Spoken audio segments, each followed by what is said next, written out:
ಸಾಮಾನ್ಯವಾಗಿ ಬೈಕ್ ಸವಾರರು ಕಡ್ಡಾಯವಾಗಿ ಹೆಲ್ಮೆಟ್ ಹಾಕಬೇಕು. ವಾಹನ ಸವಾರರು ಟ್ರಾಫಿಕ್ ರೂಲ್ಸ್ ಫಾಲೋ ಮಾಡಬೇಕು ಅಂತ ರೂಲ್ಸ್ ಬೇರೆ ಇದೆ. ಆದರೆ ಇದೆಲ್ಲವನ್ನ ಮೀರಿ ಕೆಲವರು ಹುಚ್ಚಾಟ ಮೆರೀತಾರೆ. ಪೊಲೀಸರು ಕೂಡ ಈ ಬಗ್ಗೆ ಜಾಗೃತಿ ಮೂಡಿಸೋ ಕೆಲಸ ಮಾಡ್ತಾ ಇದ್ರು ಕೂಡ ಅದ್ಯಾಕೋ ಜನ ಪಾಲಿಸ್ತಾನೆ ಇಲ್ಲ. ನಾನು ಹೇಳೋಕೆ ಹೊರಟಿರುವಂಥ ಸ್ಟೋರಿ ಕೂಡ ಇದಕ್ಕೆ ಸಂಬಂಧಪಟ್ಟಿದ್ದೆ. ನೋಡಿ ಒಮ್ಮೆ.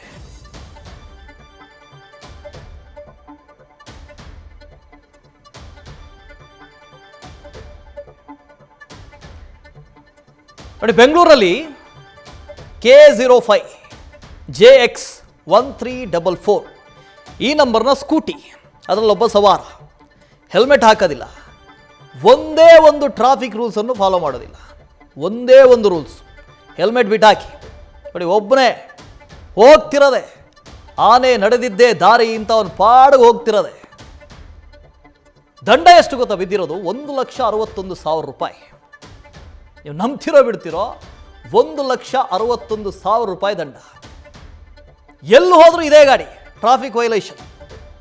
ಒಂದೇ ಒಂದು ರೂಲ್ಸ್ ಫಾಲೋ ಮಾಡೋದಿಲ್ಲ ರೀ. ಒನ್ ವೇ ಅಂತಲೂ ನೋಡೋದಿಲ್ಲ, ಹೆಲ್ಮೆಟ್ ಅಂತನೂ ಇಲ್ಲ, ಸಿಗ್ನಲ್ ಅಂತೂ ಇಲ್ಲವೇ ಇಲ್ಲ.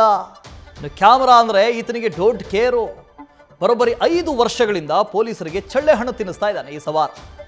2025 ಜನವರಿವರೆಗೆ 350ಕ್ಕೂ ಹೆಚ್ಚು ಬಾರಿ ರೂಲ್ಸ್ ವೈಲೇಷನ್ ಮಾಡಿದ್ದಾನೆ.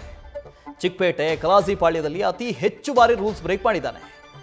ಈ ದ್ವಿಚಕ್ರ ವಾಹನದ ಮೇಲೆ ಬರೋಬ್ಬರಿ 1,61,000 ರೂಪಾಯಿ ದಂಡ ಇದೆ. ಸವಾರ ಮಾತ್ರ ಪೊಲೀಸರ ಕೈಗೆ ಸಿಗ್ತಾ ಇಲ್ವಂತೆ. ಇದೇ ಆಶ್ಚರ್ಯ, ಪರಮಾಶ್ಚರ್ಯ. ಗಾಡಿ ಯಾವುದು ಅಂತ ಗೊತ್ತಿದೆ, ನಂಬರ್ ಯಾವುದು ಅಂತ ಗೊತ್ತಿದೆ, ಇನ್ನು ಓಡಾಡ್ತಾನೆ ಇದ್ದಾನೆ. ಆದರೆ ಪೊಲೀಸರ ಕೈಗೆ ಮಾತ್ರ ಸಿಕ್ಕಾಕೊಂಡಿಲ್ವಂತೆ ಇಲ್ಲಿವರೆಗೆ. ಎಂಥ ಐನಾತಿ ಆಗಿರ್ಬೇಕು ಇವನು. ಟ್ರಾಫಿಕ್ ರೂಲ್ಸ್ ನಾನು ಬ್ರೇಕ್ ಮಾಡಲೇಬೇಕು ಅಂತ ಹುಡ್ದಂಗಿದೆ.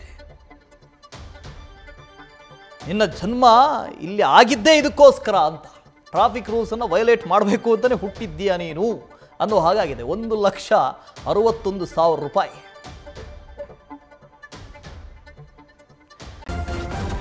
ನ್ಯೂಸ್ ಫಸ್ಟ್, ನಿರ್ಭೀತಿಯಿಂದ ನಿಮ್ಮ ಪರವಾಗಿ.